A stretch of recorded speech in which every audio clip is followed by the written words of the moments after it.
Hello students. Today we will be discussing about the extension of British rule, in which the main topic will be Anglo-Maratha Wars. Now we have already seen how in the Carnatic War, Battle of Plassey, Battle of Buxar, how the British were trying to extend or to establish their political control over India. The Carnatic War made other European countries aware of the power of English in India. Now the other European countries were backing out because they came to know about the power of British in India.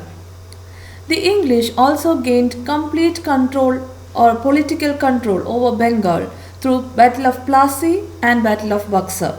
We have already studied about all these battles. So through the Battle of Plassey and Battle of Buxar, English have gained complete political control over Bengal. The Marathas and Mysore states were dominant in southern and western part of India. The hold of the British was restricted to Bengal and Bombay regions only. Why? Because in southern and western parts, Marathas and Mysore states were dominant. So now the British have to defeat Marathas and Mysore state so that they could get control over those regions. So region by region the British were defeating and then they were gaining control. So already the Bengal region and in Carnatic War and in Bombay region they were having control. Now they were concentrating towards the southern and western part where Marathas and Mysore states were dominant. Hyder Ali and Tipu Sultan of Mysore, along with Maratha Peshwa, were the only obstruction in the path of British expansion. Now the problem for the British was from the side of Hyder Ali and Tipu Sultan of Mysore, along with Maratha Peshwa. These three were the obstruction in the path of the British expansion. The Sikhs in the northwestern region were also an opponent to the British. So the British had problem not only from Hyder Ali, Tipu Sultan and Maratha Peshwa, they also had problem because of the Sikhs in the northwestern region. They were also an opponent or enemy to the British. Continuous wars were fought by the British to extend their empire in India. They were trying hard, continuously they were fighting wars to extend their empire in India. So if we see about the extension of British rule, the Carnatic War made other European countries aware of the power of English in India. The English gained complete control over Bengal through Plassey battle and Buxar battle. Now the Marathas and Mysore state were dominant in southern and western part of India. The hold of British were restricted only to Bengal and Bombay regions. Hyder Ali and Tipu Sultan of Mysore along with Maratha Peshwa were the obstruction in the path of British expansion. In northwestern region, the Sikhs also were an opponent to the British. The British fought continuous war to extend their empire in India. They also used policies like subsidiary alliance and doctrine of lapse to annex various kingdoms. That is, the British, they were continuously fighting wars to establish their control over different areas in India. Along with fighting wars, they had many cunning policies that were just aimed at expanding their empire. They were subsidiary alliance and doctrine of lapse. We will learn about these two policies in detail in this chapter. The British fought 3 Anglo-Maratha wars, 4 Anglo-Mysore wars and 2 Anglo-Sikh wars during this period. We have already discussed that the opponents were Marathas, Mysore and Sikhs. These were the opponents in the path or the obstruction in the path of British development. So the British fought 3 Anglo-Maratha wars, 4 Anglo-Mysore wars and 2 Anglo-Sikh wars during this period. So now we are going into detail about all these wars. So first we are going to see about Anglo-Maratha War. As we have discussed, they fought 3 Anglo-Maratha War. So let us see the first Anglo-Maratha War. It was fought between 1775 to 1782. The Marathas wanted Shah Alam II back on the throne of Mughal Empire in Delhi. As we have seen in the last video, Shah Alam II was defeated in the Battle of Buxar. but the Marathas wanted him to come back on the throne of the Mughal Empire in Delhi. Shah Alam II was under the care of British after his defeat in the Buxar War. The emperor gave Kora and Allahabad regions to Marathas, which he had earlier given to British. So after the Battle of Buxar, Shah Alam II had given some places to the British. Among them, two places were Kora and Allahabad region. So these two regions, which he had already given to British, now he gave to Marathas. So this made the British upset because those places were earlier given to them. Now why did this ruler gave it to Marathas? So that made the British upset, and this resulted in the enmity between Marathas and British. So as we see in the first Anglo-Maratha war, it was fought from 1775 to 1782. Marathas wanted Shah Alam II back on the throne of Mughal Empire in Delhi. Shah Alam II was under the care of British because he was defeated in the Battle of Buxar. The emperor gave Kora and Allahabad regions to Marathas. These regions were earlier given to the British by the emperor. This resulted in the enmity between Marathas and the British. The death of Maratha strongman Madhav Rao was a major setback to Marathas. So it was during this time that Maratha strongman Madhav Rao, he was a great leader of Marathas, he passed away. So the death of Madhav Rao was a major setback to the Marathas. Narayan Rao, the brother of Madhav Rao, came to power, but he was murdered by his uncle Raghunath Rao. So after Madhav Rao's death, his brother Narayan Rao came to power. But their uncle Raghunath Rao, he was also wanting to come into power in place of Madhav Rao. So for coming to power, what Raghunath Rao did, he killed Narayan Rao. This resulted in internal conflict for the Peshwa post. So inside the family only, there was fight for the post of Peshwa. But Marathas, they brought Madhav Rao II, Narayan Rao's son, to the post of Peshwa. They did not allow Raghunath Rao to come to power. They brought Madhav Rao II, Narayan Rao's son, to the post of Peshwa. Raghunath Rao naturally was upset with this, and he approached the British for help, and the British wanted to make use of the situation. Raghunath Rao, he went to the British for help to fight against the Marathas, but the British wanted to make use of this situation. Initially, Marathas gained upper hand in the fight, but later they lost Allahabad to the British. Finally, they entered into a treaty or an agreement called as Salbai Agreement, and this ended the war. And Madhav Rao II was named as the Peshwa.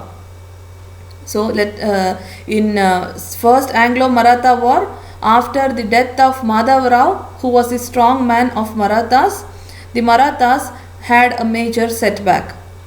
After his death, his brother Narayan Rao came to power, but he was murdered by his uncle Raghunath Rao. This resulted in internal conflict for the post of Peshwa. Marathas brought Madhav Rao II, the son of Narayan Rao, to the post of Peshwa. This was not liked by Raghunath Rao, and he directly approached British for help. The British wanted to make use of the situation. Initially, Marathas gained upper hand in the fight, but later they lost Allahabad to British.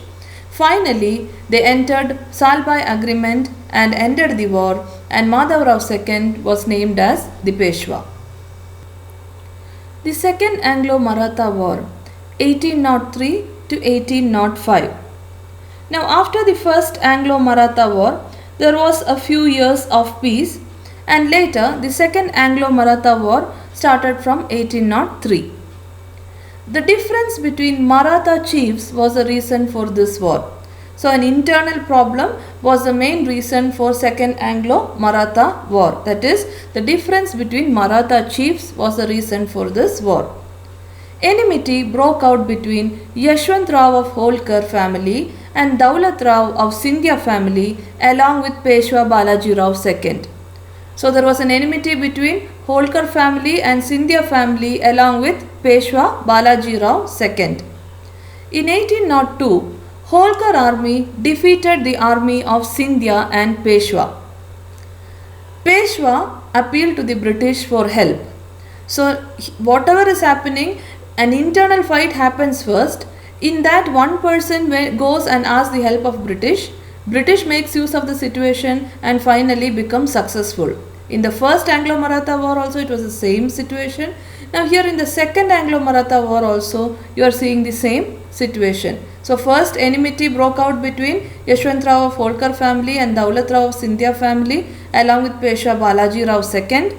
1802 Holkar army defeated the army of Scindia and Peshwa. Peshwa became upset and he went and asked British for help, and Lord Wellesley immediately interfered in the affair.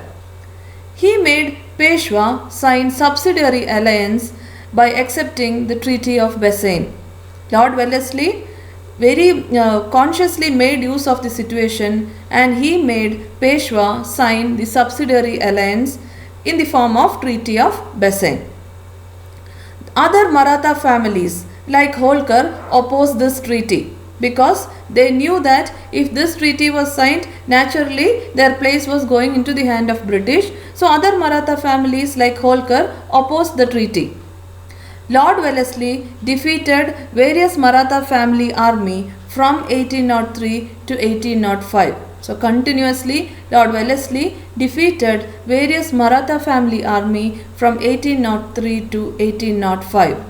So the second Anglo-Maratha war's main reason was difference between Maratha chiefs, that is Holkar family and Scindia family had enmity along with Peshwa Balaji Rao II. Holkar army defeated Scindia and Peshwa. Peshwa directly appealed to the British for help and Lord Wellesley interfered in their affair. He made Peshwa sign subsidiary alliance by accepting Treaty of Bassein. Other Maratha family like Holkar opposed this treaty, but Lord Wellesley defeated various Maratha family army from 1803 to 1805.